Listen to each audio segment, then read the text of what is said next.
تھوڑی دیر کے لیے سو بھی سکتے ہیں. لیکن اگر آپ اپنی طبیعت اچھی پاتے ہو تو بہتر ہے کہ اب آپ کچھ وقت مطالعے کے لیے نکالیں.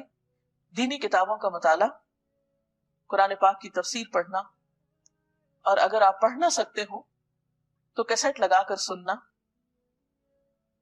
اور دینی کتب کو جو آپ کے روزمرہ کی دینی مسائل سے متعلق ہوں یا اخلاق اور کردار کو سنوارنے والی ہوں، ان کو آپ اپنے زیر مطالعہ رکھ سکتے ہیں، کیونکہ طلب العلم فریضۃ علی کل مسلم، علم کا حاصل کرنا، طلب کرنا ہر مسلمان پر فرض ہے. اور ویسے بھی علم کے سیکھنے اور سکھانے والے اللہ تعالیٰ کے محبوب بندے ہیں. پھر اس کے بعد ظہر کی نماز طویل ادا کریں، نوافل بھی پڑھ سکتے ہیں مزید. پھر تھوڑا سا قیلولہ آپ کر سکتے ہیں، کیونکہ اس سے آپ کو تہجد کے وقت اٹھنے میں، رات کو جاگنے میں سہولت ہو سکتی ہے. نماز ظہر کے بعد، قیلولہ کے بعد، آپ کچھ وقت قرآن پاک کی کچھ سورتوں کو حفظ کرنے کے لیے، اور اگر آپ حافظ قرآن ہیں اللہ کے فضل سے، تو اپنے دہرائی کے لیے اس وقت کو استعمال کر سکتے ہیں، کیونکہ قرآن پاک اگر دہرایا نہ جائے تو انسان کو بھول جاتا ہے.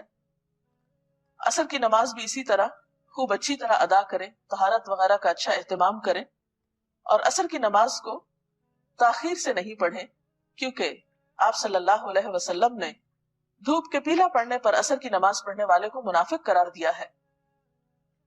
اور قرآن پاک میں بھی اس نماز کی حفاظت کی بہت تاکید آئی ہے.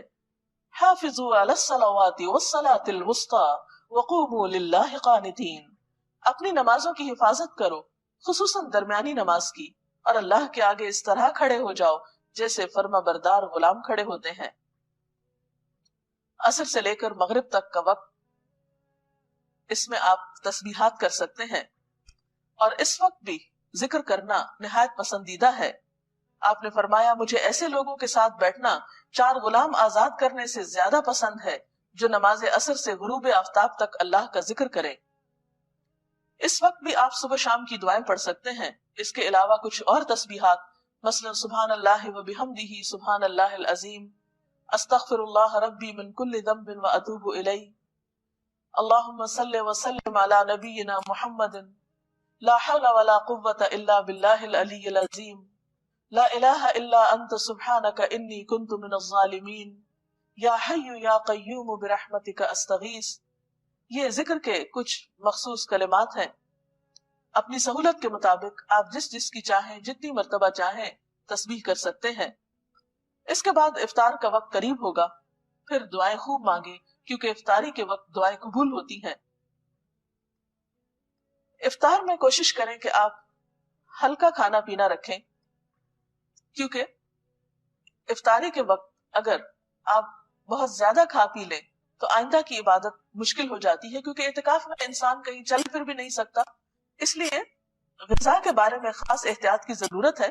ایسی غذاؤں سے بچیں کہ جن کی وجہ سے آپ کے معدے پر بوجھ ہو، آپ کی طبیعت میں سستی ہو، اور آپ یکسوئی اور شوق کے ساتھ اللہ کی عبادت نہ کر پائیں. نماز مغرب میں خوب دل لگا کر خشوع و خضوع کے ساتھ نماز ادا کریں. اس کے بعد اگر آپ چاہیں تو کھانا کھا سکتے ہیں. کھانے کے بعد نماز عشاء سے پہلے اگر آپ وقت مقرر کر لیں کہ کچھ دعائیں جو آپ صلی اللہ علیہ وسلم مختلف مواقع کی مناسبت سے پڑھتے تھے ان کو یاد کر لیں، تو یہ بھی ایک اچھی کوشش ہوگی. مثلا گھر سے نکلتے وقت کی دعا، گھر میں داخل ہوتے وقت کی دعا، سواری پہ بیٹھتے وقت کی دعا، اسی طرح آئینہ دیکھنے کی دعا وغیرہ وغیرہ. صبح شام کے بہت سے ایسے اذکار موجود ہیں کہ جنہیں آپ اپنی عادت بنانے کے لیے زبانی یاد کر سکتے ہیں، اور جس سے آپ کی زندگی برکتوں سے مالا مال ہو سکتی ہے. پھر اسی طرح کوشش کریں کہ تراویح کی نماز بہت اچھی طرح اور طویل ادا ہو، کیونکہ آپ صلی اللہ علیہ وسلم کی اس نماز کے بارے میں حضرت عائشہ فرماتی ہیں کہ مت پوچھو ان کے حسن کے بارے میں اور ان کے طول کے بارے میں کہ کتنی لمبی رکعتیں ہوتی تھیں آپ کی رات کی نماز کی، اور کتنے خوبصورت طریقے سے آپ ان کو ادا کرتے تھے. صرف تعداد پوری کرنے، گنتی پوری کرنے کی کوشش نہ کریں، بلکہ آپ صلی اللہ علیہ وسلم کی سنت پر عمل کرتے ہوئے طویل قیام، طویل رکوع اور طویل سجدوں کی بھی کوشش کریں. معلوم نہیں زندگی میں آئندہ یہ موقع ملے یا نہ ملے، تو ان فرصت کے لمحات سے خوب خوب فائدہ اٹھائیں۔ اس کے بعد آپ رات کو آرام کر سکتے ہیں۔ آرام کے لیے بھی آپ مصنون طریقہ اختیار کریں، دائیں کروٹ پہ لیٹیں، دایاں ہاتھ دائیں گال کے نیچے رکھتے ہوئے مصنون دعا پڑھیں، آیت الکرسی پڑھیں، اور اس طرح آپ صبح سے لے کر رات تک، آپ جاگنے سے لے کر سونے تک مسلسل عبادت کی حالت میں رہیں گے۔ اگر آپ ایک ٹائم ٹیبل کی، اس کی یا اس کے علاوہ اپنی ضرورت کے مطابق ایک پابندی کریں گے تو انشاءاللہ اپنے اوقات سے بہتر فائدہ اٹھا سکیں گے۔ اللہ تعالی ہم سب کو نیکی کی توفیق بھی دے اور